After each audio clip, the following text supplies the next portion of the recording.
Hey guys, adventure time. Here are the top 10 adventures in the Philippines. Alright, kicking things off with an absolute banger, we have Palawan. Dude, I don't even know where to start with Palawan. It's like someone took all the prettiest screensavers you've ever seen, mashed them together, and then somehow made it even more beautiful in real life. El Nido, Coron, these names are going to be seared into your brain after you see this. We're talking limestone cliffs, jutting out of the most turquoise water you've ever laid your eyes on. The main thing you got to do here is island hopping. Each stop is like a whole new dimension of stunning. Secret lagoons, white beaches, and crystal clear water.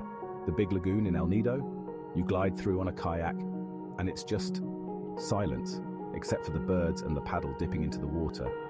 Then you've got Kayangan Lake in Coron, which is famously one of the cleanest lakes in Asia. Honestly, if you only have time for one thing in the Philippines, Palawan has to be it. Next up on our epic Philippine adventure tour, we're heading to Cebu. Now, Cebu is a massive island with a ton to offer, but what completely blew my mind was the snorkeling. Forget those sad little fish tanks you had as a kid. This is like diving headfirst into the Disney movie Finding Nemo, but like the director's cut with even more fish. The marine life here is absolutely bonkers, guys. We went to a few spots, but Molbol is the place that really sticks in my memory. They have this thing called a sardine run, and when I say sardine run, I don't mean a few fish. I mean millions. You can swim right into the middle of them, and they just part around you. It's one of the most surreal, incredible, slightly terrifying, but mostly awesome things I've ever experienced. The coral reefs around Cebu are teeming with life. We saw sea turtles, clownfish, parrotfish, angelfish, butterflyfish. It was a full-blown aquatic rainbow. Cebu's underwater world, 10 out of 10 would recommend to a fish. All right, team, time to swap our snorkels for hiking boots because we're conquering Mount Pulag. This isn't just any hike, oh no. This is the third highest mountain in the Philippines, and it's famous for one thing, the sea of clouds. Waking up at an ungodly hour in the freezing cold has never been so rewarding. The journey to the summit starts in the dark. You're bundled up in layers, headlamp on, following your guide through what feels like an enchanted forest. It's cold, it's challenging, your legs are burning, and you're probably questioning all your life choices that led you to this moment. But then, as you get higher, and the first hints of dawn start to paint the sky, you start to see it. The clouds.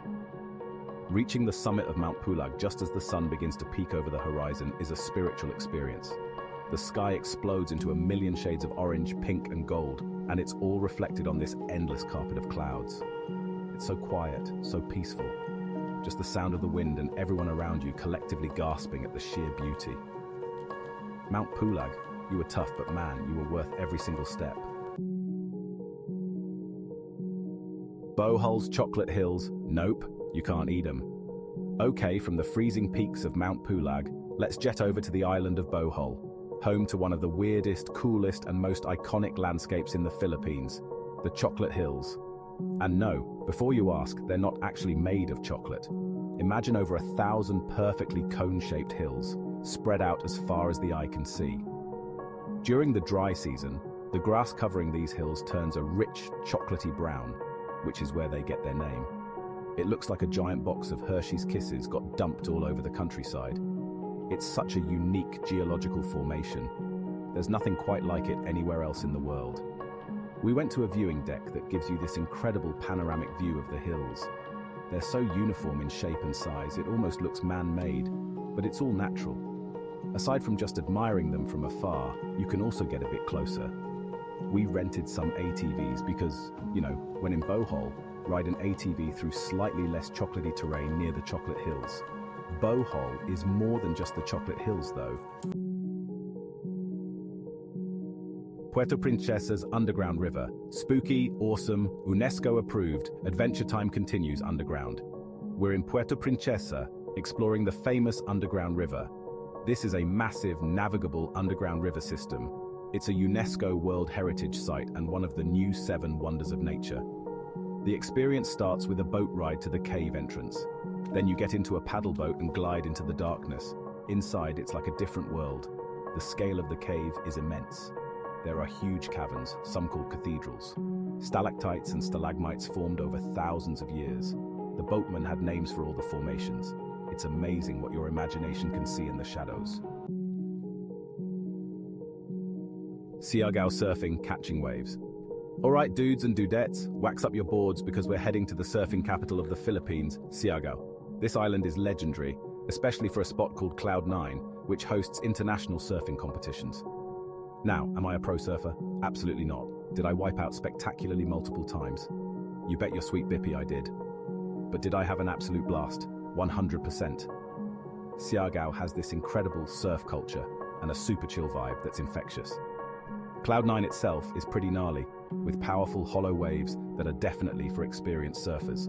Just watching the pros and the skilled locals out there is a show in itself.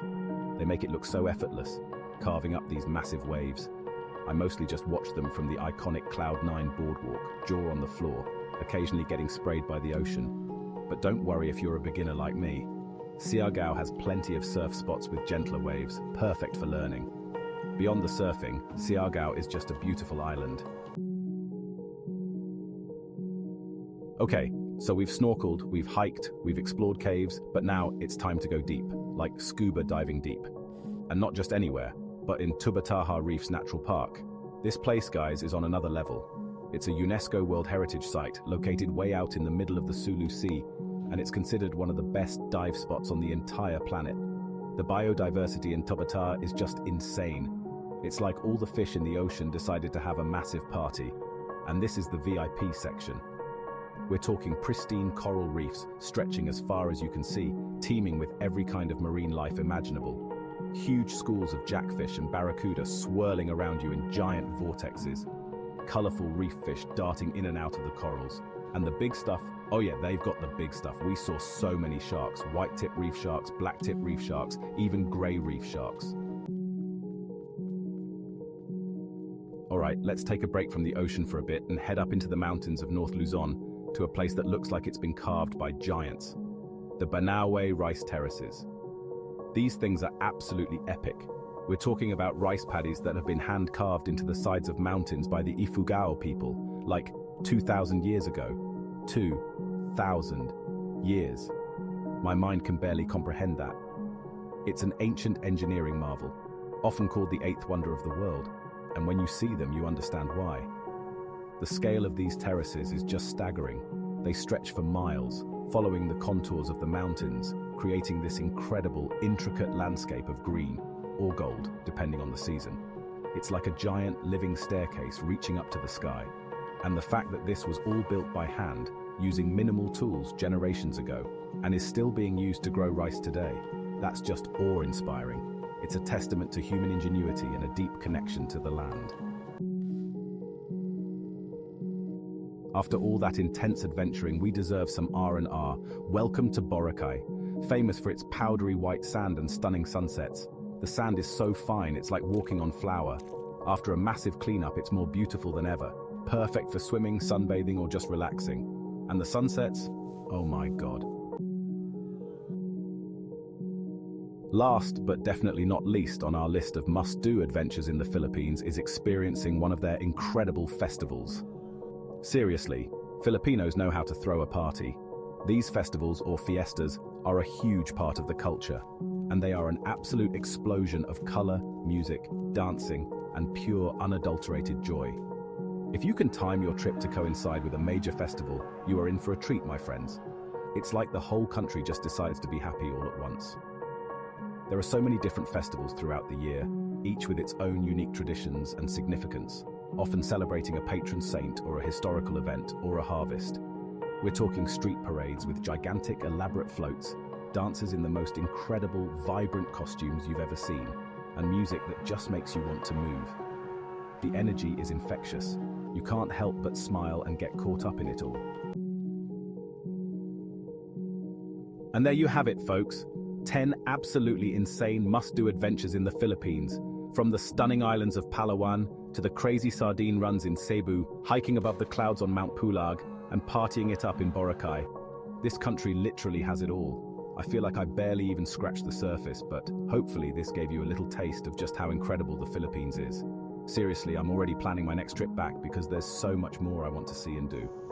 My camera roll is full, my heart is happy, and my wallet is, well, we don't talk about Bruno or my wallet. This trip was genuinely one for the books, and I'm so stoked I got to share a bit of it with you guys. The beauty of the Philippines is one thing, but the warmth and friendliness of the Filipino people, that's what really makes it special. Everyone we met was so welcoming, so happy to share their amazing country with us. So, if you've been thinking about a trip, or if this video just sparked a little something in you, my advice is, go. Seriously, book that flight, you will not regret it. Thank you all so much for watching.